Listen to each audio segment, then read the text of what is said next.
Roshini Rajkumar, back with you on Real Talk with Roshini. I'm so honored to have my next guest in studio. It's his debut on Real Talk with Roshini. He is Ryan Tanke. Yes, Ryan's kids. I'm saying the last name right. Ryan Tanke, the Chief Operating Officer of the Minnesota Lynx and the Minnesota Timberwolves. And he's here in studio. And as you know, WCCO Radio is a radio partner with the Timberwolves. So it's always great to have you in studio. Ryan, thanks for coming on today. Thank you, Roshini. It's awesome to be here. Really awesome way to spend a Sunday. Thank you. It is our Super Bowl extravaganza show. We will get to, your official pick in tonight's game. But first, a little more somber topic. It was just a week ago on this very show when news broke and, the last hour of my show changed up as we were finding out about the death of Kobe Bryant.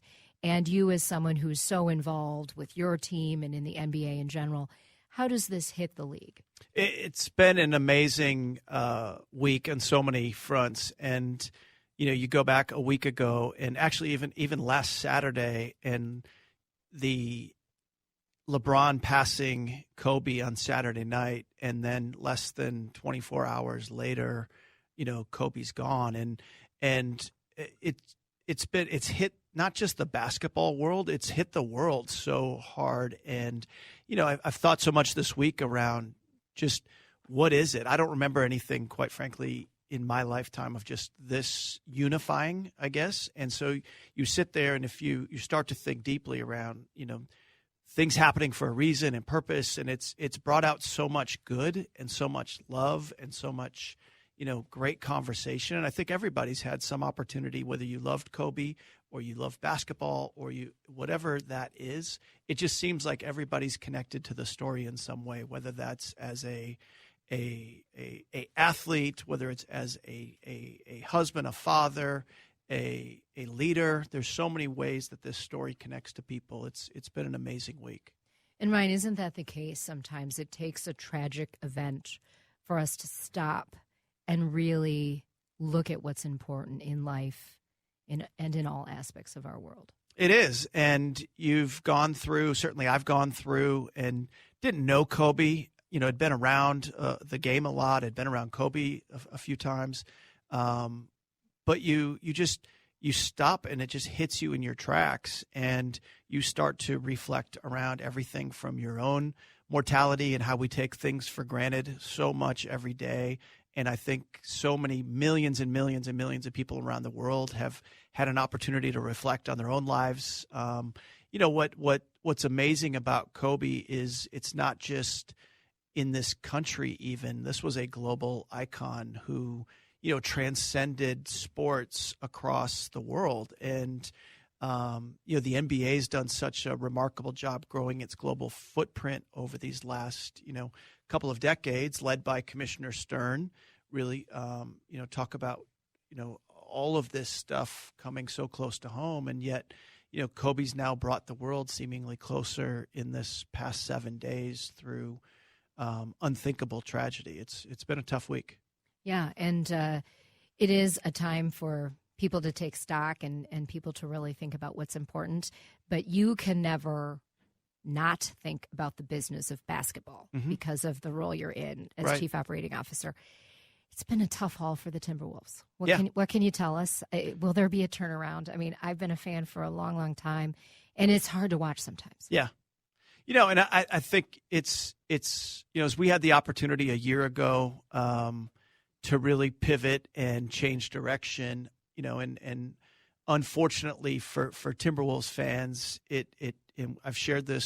we've shared this with, Gerson and some of the great staff that he's brought on board is, to our fans, it's been a long haul to get here. In fairness to Gerson and to the team that he's put in place, they've been on the ground for 6-8 months.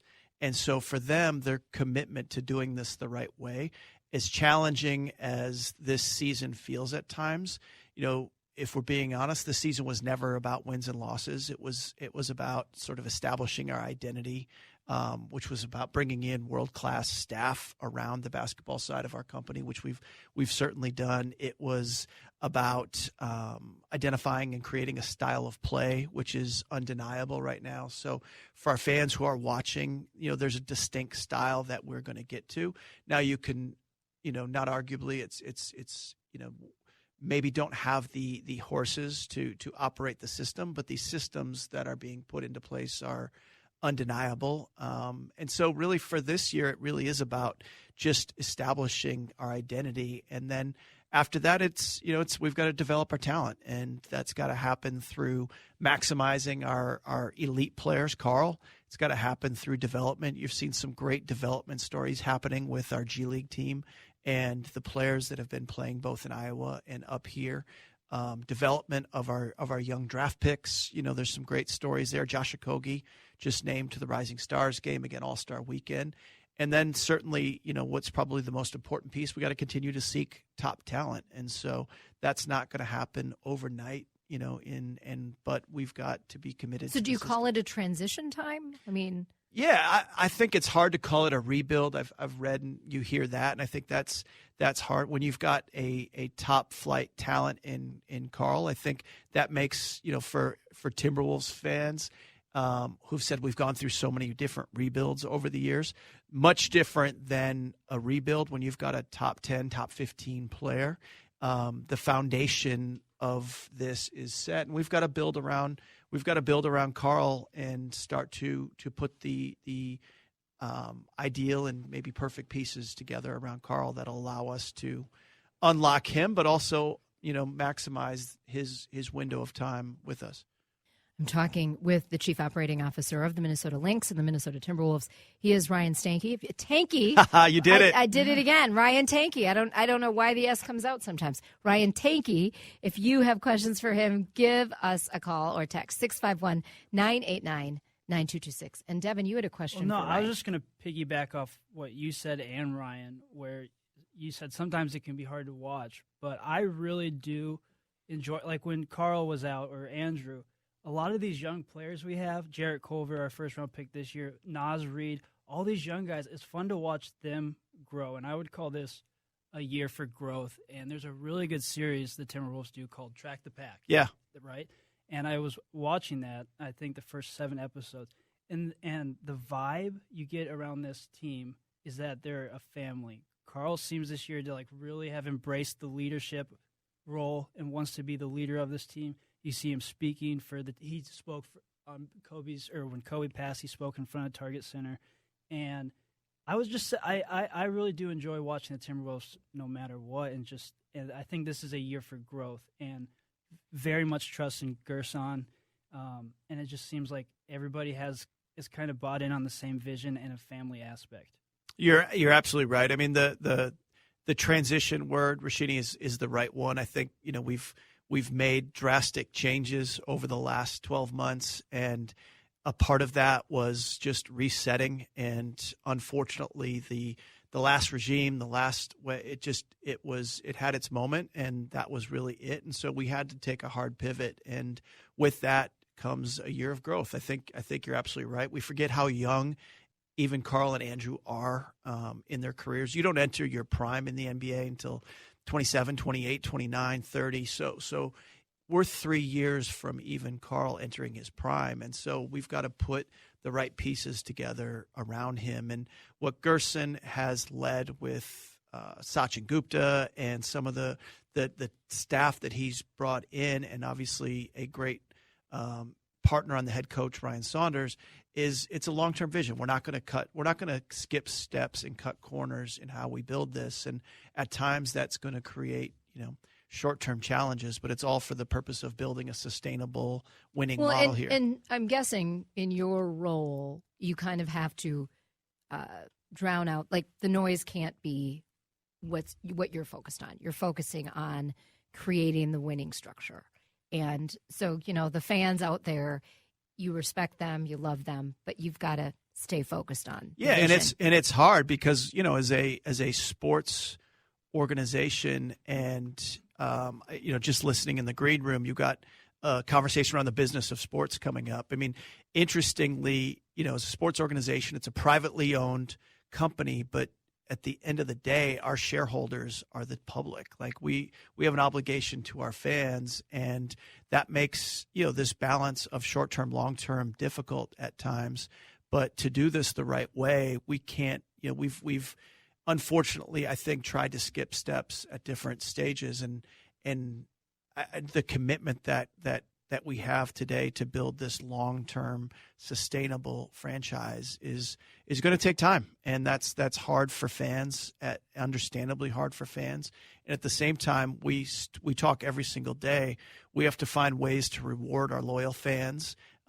We still have to go out and generate new fans, and we have to work hard every single day on our internal culture, our external fan experience, and really our engagement into the community that we serve. And so you have this short-term, long-term balance that we've got to work on. All right, real quickly, because I do want to get to your pick for the Super Bowl today. You also launched a partnership around athlete wellness with chefs Gavin Kaysen and Andrew Zimmern. Yeah. And Chef Kaysen has been on this show several times. We actually talked about this with him back in November. What was kind of the impetus behind that? Even backing up a little bit, when we had the opportunity to renovate Target Center, you've seen the food and beverage experience in sports becoming such a big deal. And so for us, it really actually the journey started with Chef David FEMA. We were the first team in sports to hire a local chef who, Chef FEMA works for us. He leads all things Target Center. And so he's done just a remarkable job of transforming the experience for our fans. And then as Gerson and team, Coach Saunders, came in, it was how do we create a wellness program for our athletes? And so we've been so blessed from Chef FEMA to now Gavin and Andrew Zimmern to bring Gavin and Andrew into the family. Talk about the hat trick of chefs. Yeah, no doubt. And yes, Chef FEMA has been on the show many times, and he did talk about that. And he also routinely has pictures on his Twitter of him and the guys and the food, and it's very fun. All right, it is Super Bowl Sunday, Super Bowl 54.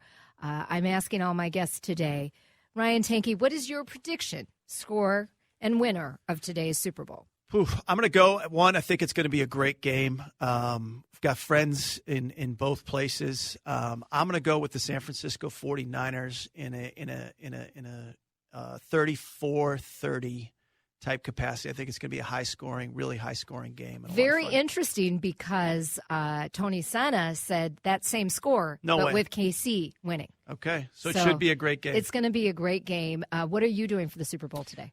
You asked about the order of importance. It's snacks. So after this, I'm going to go home and have a great night with family and enjoy the game. Let's give the kiddos a shout-out. What are their names? They're listening right now. I think my kindergarten son is named Tristan.